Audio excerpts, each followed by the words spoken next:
Bonjour. Alors les 2 minutes de témoignage aujourd'hui, j'aimerais le faire sur l'Eucharistie.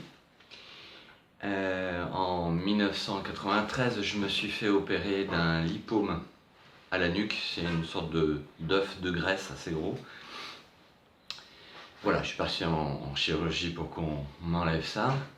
Et 2 ans après ma conversion, c'est revenu. Donc j'avais un œuf, une boule de graisse que je cachais par des cheveux longs sur la nuque. Et un jeudi, j'ai été voir mon médecin qui m'a dit écoute Didier, tu sais ce que c'est, il faut te faire opérer, tu l'as déjà fait. Donc voilà, ça faisait 1 mois que j'avais ça, ma famille, tout le monde avait vu, et j'attendais la fin d'un contrat du boulot pour aller en chirurgie. Ça, c'était le jeudi. Le dimanche, je vais à une messe, je retournais tout juste à la messe, et c'était la messe des petits frères de Jérusalem à Paris. Et lors de l'Eucharistie, j'ai eu une image du Seigneur puissante, forte, ainsi qu'un petit mot parlant d'un tapis de prière. Pourquoi? Parce que j'y avais déjà pensé, et j'habitais dans un 14 mètres carrés, et je m'étais dit, si j'avais un tapis de prière, je pourrais m'agenouiller, voilà, prier, ranger le tapis, ça prendrait pas de place à la maison. J'ai eu ça pendant que je prenais l'Eucharistie dans la bouche. Les gens étaient tous vraiment à genoux, les vieux comme les jeunes. C'était très, très prenant, j'étais très touché. Et je devais faire quelque chose. Au fait, après la messe, ça a été annulé dans la Providence, et je suis rentré chez moi à pied. En rendant grâce un peu, en réfléchissant sur ce qui m'était arrivé, sur ces mots.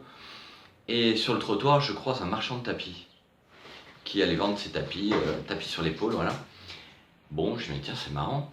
J'y ai pensé, et puis en fait il rentre dans un restaurant, donc je me dis bon, mais je le croiserai jamais, mais en fait il sort du restaurant, et on se retrouve nez à nez, et il me dit t'y veux tapis? Alors voyant qu'il était musulman, mais j'avais que 50 euros, 50 francs en poche, à l'époque c'était des francs, et il les vendait au moins 300. Donc voyant qu'il était musulman, je me dis bon écoute, ce serait pour prier. Il me regarde la tête aux pieds, et il me dit d'accord, je te le donne. Et en fait, pour 50 et quelques euros, il me l'a filé. Donc je suis rentré chez moi, j'ai déroulé le tapis, je me suis mis à genoux, j'ai prié.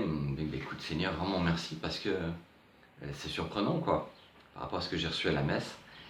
Voilà, et je prends ma Bible, je l'ouvre au hasard, et je tombe sur le prophète Jérémie, qui dit, où Dieu lui parle, et il dit mon enfant, je te guéris du joug qui pèse sur ta nuque. Là, je pose ma main sur ma nuque, et je n'avais plus rien. Fini. La boule de graisse avait parfaitement disparu. Je suis retourné le lundi, donc le lendemain, voir mon médecin qui ne comprenait rien du tout non plus. Il m'a dit écoute, sois prudent, mais je ne comprends pas pourquoi tu ne l'as plus. Alors ce témoignage de foi, pour moi, a été important, parce qu'à partir de là, j'ai commencé à chercher, à fouiller sur internet ou ailleurs, sur les miracles eucharistiques et les guérisons eucharistiques. Et puis petit à petit, de but en blanc, sur les saints, sur la vie en église. Alors ce témoignage ne fonde pas ma foi, chacun peut y penser et y voir ce qu'il veut, mais bien sûr ça l'a encouragé, ça m'a encouragé à comprendre ce que Jésus disait. Voilà, celui qui prenez mon corps, prenez mon sang, et vous aurez la vie éternelle en vous. Si vous ne prenez pas mon corps ou mon sang, vous n'avez pas en vous la vie éternelle. Donc c'est vraiment important de comprendre que dans cette Eucharistie, quand on va à la messe, on n'y va pas pour le prêtre, on n'y va pas pour la musique qu'on n'aime pas, on n'y va pas pour les gens qui parlent, etc. On y va pour Jésus. Parce qu'il est réellement là dans l'Eucharistie. Une présence réelle, significative. C'est absolument merveilleux. Et si on voyait ce Jésus qui est le même quand il marchait en Galilée, qui nous dit « Je suis avec vous jusqu'à la fin des temps. Je suis le même hier, aujourd'hui et toujours. Je suis là. Voilà. Je frappe à la porte de ton cœur.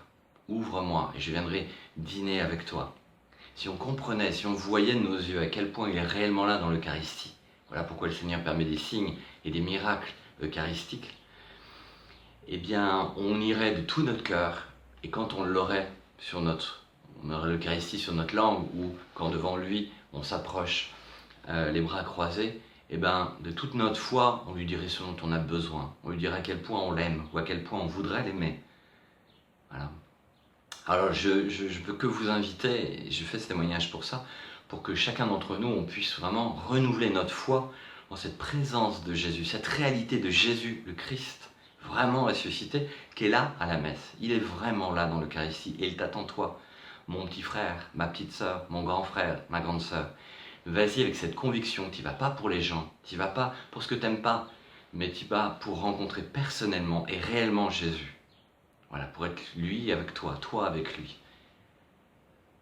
Vous n'avez jamais demandé à mon Père en mon nom, dira Jésus. Demandez à mon Père en mon nom et votre joie sera parfaite. Et bien, quand vous aurez Jésus devant vous ou sur votre langue, demandez au nom de Jésus au Père ce dont vous avez besoin. Et je peux vous assurer que le temps ne tardera pas à ce qu'il vous fasse des signes d'amour manifestes. Voilà. Alors soyez bénis et puis en route pour le ciel. Salut!